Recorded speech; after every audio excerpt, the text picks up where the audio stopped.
আলিপুরের সরকারি দফতরের বহুতলে অগ্নিকাণ্ডের ঘটনায় রহস্য দানা বাঁধছে। বুধবার লাগা এই আগুন নেভানোর পর আজ দুর্ঘটনাস্থল পরিদর্শনে আসেন কৌশিক চক্রবর্তী, দমকল প্রতিমন্ত্রী তথা রায়গঞ্জের বিধায়ক। পরিদর্শনের শেষে সাংবাদিকদের মুখোমুখি হয়ে তিনি জানিয়েছেন, প্রাথমিক অনুমান অনুযায়ী আগুন মূলত বিল্ডিং এর তৃতীয় এবং চতুর্থ তলায় লেগেছিল, কিন্তু মাঝের তলাগুলো সম্পূর্ণ অক্ষত থাকা সত্ত্বেও কিভাবে আচমকা অষ্টম এবং নবম তলায় আগুন ছড়িয়ে পড়ল তা নিয়ে তীব্র ধোঁয়াশা তৈরি হয়েছে। ঘটনায় অন্তর্ঘাত বা কোনো ষড়যন্ত্র রয়েছে কিনা তাও খতিয়ে দেখতে ইতিমধ্যেই এফআইআর করা হয়েছে।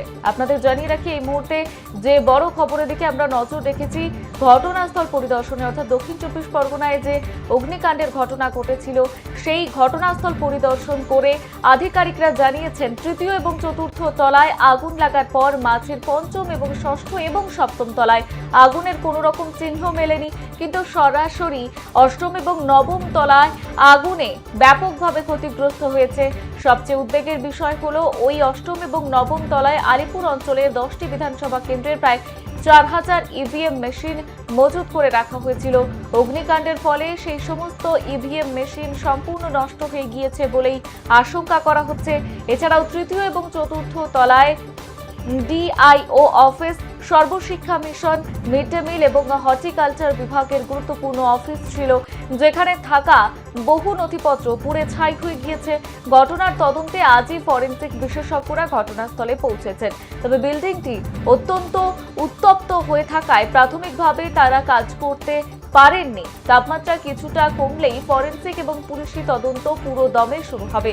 ইতিমধ্যে স্থানীয় জেলা শাসক এই ঘটনায় একটি সুনির্দিষ্ট ধারায় মামলা এবং এফআইআর দায়ের করেছেন। সাংবাদিকরা প্রশ্ন তোলেন, দমকল যখন কাজ শুরু করে তখন নিয়ম মেনে প্রথমেই বিদ্যুৎ সংযোগ বিচ্ছিন্ন করা হয়েছিল, তা সত্ত্বেও ওপরের তলায় কিভাবে আগুন লাগলো?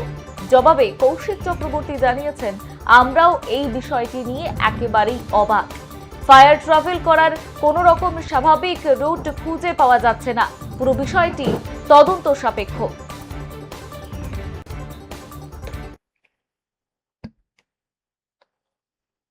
যারা ফায়ার ফাইটিং করছেন প্রত্যেকেই গতকাল শোনার পর থেকে প্রচুর কাজ করছেন, প্রচুর পরিশ্রম করেছেন, নিজেদের জীবন বিপন্ন করে কাজ করছেন। তো প্রথমে ওনাদেরকে আমি ধন্যবাদ জানাবো। আর অফিসাররা মনিটর করছেন।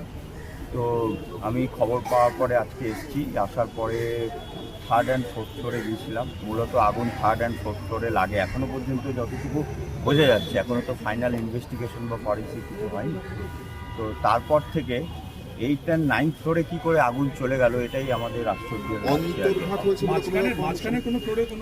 মাঝখানে কোনো ফ্লোরে কোনো ক্ষতি দেখতে পাওয়া যাচ্ছে 5, 6, 7,